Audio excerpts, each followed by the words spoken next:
Back to school అన్నట్టుగా back to work అండి. After 10 days ఇంచుమించుగా ఇంకా 10 ఇంకా పైన అయ్యి ఉంటుందేమో. అన్ని రోజులైంది వీడియోస్ చేసి కానీ వర్క్స్ వేసి కానీ ఇటు కంప్యూటర్ ఎంబ్రాయిడరీ వర్క్స్ వేయలేదు. తర్వాత స్టిచ్చింగ్స్ కూడా అన్నీ అయితే పెండింగ్ ఉండిపోయాయి అనమాట. షెడ్యూల్ అంతా అయితే మారిపోయింది. అసలు ఏవి ముందు ఇవ్వాలి ఏవి వెనకతలు ఇవ్వాలి అని చెప్పి ఇప్పుడైతే అర్జెంట్ వాటిని అయితే ముందు తీసి తర్వాత పర్వాలేదు మనం చెప్పినా వింటారు, కొంచెం ఆగుతారు, ఇది అర్జెంట్ కాదు అనుకున్నవన్నీ కొంచెం నెమ్మదిగా పక్కన పెట్టి అర్జెంట్ అయితే స్టిచ్ చేస్తున్నాను అనమాట. అలాగే వర్క్స్ కూడా వేస్తున్నాను.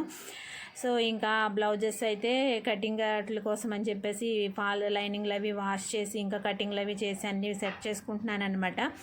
ఇంకా మనము అప్పుడు లోగో ఒకటి వేసాము చూడండి, వెంకటేశ్వర స్వామి బొమ్మ అయితే వేసాను కదా, అది శాంపిల్కి వేసాము. ఆ తర్వాత అది షర్ట్ మీద అయితే వేయలేదనమాట. వేద్దాము అనుకున్నాను. ఇంకా తర్వాత ఏవో చిన్న చిన్న ఇంకా ఫ్యామిలీ అన్నకి ఏవో ఉంటాయి కదండి, అలా అవడం వల్ల అయితే అసలు 10 డేస్ నుంచి అయితే వర్క్స్ అయితే ఏం పెట్టలేదనమాట. సో ఇప్పుడైతే వర్క్స్ అయితే స్టార్ట్ చేశాను. ఇది ఫస్ట్ షర్ట్ అయితే వేసి ఇచ్చేద్దామని చెప్పేసి, అంటే వాళ్ళది గ్రూప్ వేసాం కాబట్టి వాళ్ళు షర్ట్ మీద పాకెట్ మీద వేయమన్నారు కదా, సో దానికైతే వేస్తున్నాను అనమాట. మామూలుగా అయితే ఆ షర్ట్ పాకెట్ సపరేట్గా తీసి మనం చిన్న ఫ్రేమ్కి సెట్ చేసి అయితే వర్క్ వేయాలన్నమాట. కాకపోతే ఆ పాకెట్ తిప్పుతున్నప్పుడు నాకు ఆ కుట్లు ఏవైతే ఉన్నాయో అవి మామూలు షర్ట్కుండే చిన్న చిన్న కుట్లే కదండి ఉంటాయి, అవి విప్పుతున్నప్పుడు కూడా అది క్లాత్ అంత అదే గట్టిగా లేదు అనిపించింది.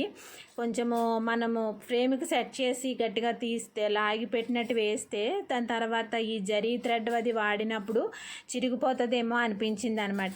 సో అందుకని నేను ఏదైతే రఫ్ కోసం అని చెప్పి ఒక క్లాత్ మీద వేసాను కదా, సేమ్ అదే క్లాత్ మీద 4 సైడ్లు అయితే కుట్టేశాను అనమాట.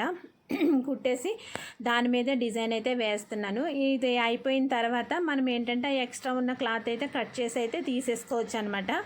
ఇది ఓన్లీ పాకెట్ మీద వేస్తే జరీ ఎక్కువ వాడాం కదండి, అంతా గోల్డ్ జరీ కాబట్టి క్లాత్ అంతా ఇలా దగ్గరికి లాగేసినట్టు అయిపోతుంది అనమాట.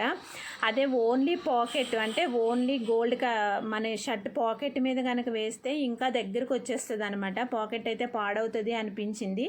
సో అందుకని క్లాత్ మీద పెట్టి దాని కింద అయితే మనం ఫీజింగ్ పేపర్ పెట్టి అయితే వేసానమాట. చూసుకోండి, ఎవరన్నా వేసుకున్నప్పుడు అలాగా క్లాత్ అది అవుతుందో లేదా అన్నది కూడా మనం చూసుకోవాలి కదా. ఇదే కాదండి, ఇలాంటి లోగోస్ కానీ ఎలాంటి డిజైన్ అయినా సరే మీరు ఇస్తే నేను దాన్ని డిజైన్ చేయించి అయితే వేసిస్తానమాట. ఎగ్జాక్ట్గా వాళ్ళు ఏదైతే మనకు ఆ బొమ్మ ఇచ్చారో సేమ్ అలాగే వచ్చిందండి. చూడండి, మీకు అదిగో చూపిస్తున్నాను, సేమ్ టు సేమ్ అయితే అలాగే వచ్చిందనమాట. అప్పుడైతే మొన్న మీకు రెడ్ వేసి చూపించాను కదా, రెడ్ అంతా నాకు సూట్ అవ్వలేనట్టు అనిపించింది. సో గోల్డే వేసాను అనమాట. ఆ తర్వాత ఇదిగోండి పాకెట్ కూడా ఇలా షర్ట్ కుట్టేశాను అనమాట. మొత్తానికైతే సూపర్ అంటే చాలా చాలా చాలా బాగుందండి. మీకు ఎలా అనిపించిందో కామెంట్ చేయండి.